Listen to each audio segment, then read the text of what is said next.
Assalamualaikum warahmatullahi wabarakatuh. Good morning, ladies and gentlemen. First of all, I would like to extend my warmest congratulations to the University of Tehran Kish International Campus as the organizer of the second International Interactive Information Retrieval Conference. I also would like to thank the organizer for giving me the opportunity to give this keynote address, which I hope will be received well by the participants. The topic of my talk is Practical Challenges of Smart Cities, which is framed from the experience of my country, Malaysia. However, I do believe that some, if not most, of the challenges are commonly found in other contexts as well. Ladies and gentlemen, indeed, the conference topics are indicative of the time we live in and the trajectory of our future. As we gather here today to discuss topics related to the advancement in information technology, I specifically choose to highlight smart cities, as it is important that we acknowledge the practical challenges that come with them. The smart city is a very attractive city development concept, as it aims to harness the potentials of information and communications technology, also known as ICT, and leverage it for the betterment of city living. This includes the implementation of IoT devices, sensors, and data analytics to optimize city operations, enhance public safety, and foster sustainable growth. In Malaysia, there has been a concerted effort by our stakeholders to move towards a meaningful and successful adoption of the smart city concept. As a country of 33.5 million people, we subscribe to the idea that ICT can help in resolving our urban issues.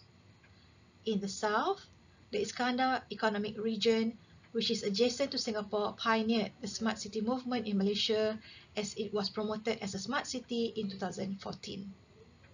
In 2018, the Malaysia Smart City Framework was introduced to ensure that all stakeholders are on the same page and are moving towards the same direction. Putrajaya, our administrative capital, now has 5G infrastructure alongside Cyberjaya, a city that is part of our planned multimedia super corridor. We also adopted the smart city concept at a wider state level. Selangor, which is the most economically advanced and most populous state in Malaysia, now adopts the Smart Selangor policy. We believe that proper planning is the underlying success factor in smartening our cities. After all, the saying goes that those who fail to plan are planning to fail. We have learned from the past mistakes of our own and others that being distracted by the technological bells and whistles can be costly and time-wasting. We are now at a very momentous point in the modern era. Barely a decade ago, smartphones became popular, and this facilitated the smartening up of citizens who use the smartphones to communicate, learn, play, trade, and create, among other things. With smart citizens, the concept of smart cities, which encompasses the utilization of modern technology, is embraced by the people for whom smart cities are designed. It can be said that smartphones help to normalize digitization, which would otherwise take longer to permeate various aspects of our lives. However, these advancements do not come without practical challenges. One significant challenge is the cost of implementing and maintaining these technologies. The installation of new infrastructure and systems can be expensive, and the ongoing management of these technologies requires significant financial resources. Often, one system is based on one platform and another system is based on a different platform. Maybe System A was implemented earlier than System B. The owner of System A may not agree to sacrifice their platform, which they may have invested a large capital outlay on, for the sake of integration with System B, however attractive the promise of efficiency. Another challenge is the issue of data privacy and governance. With a vast amount of data collected and analyzed, it is essential that cities prioritize data privacy and establish clear guidelines on how data is collected, stored, and used. Lack of clear guidelines can lead to security breaches, and it can also make citizens hesitant to participate in smart city initiatives.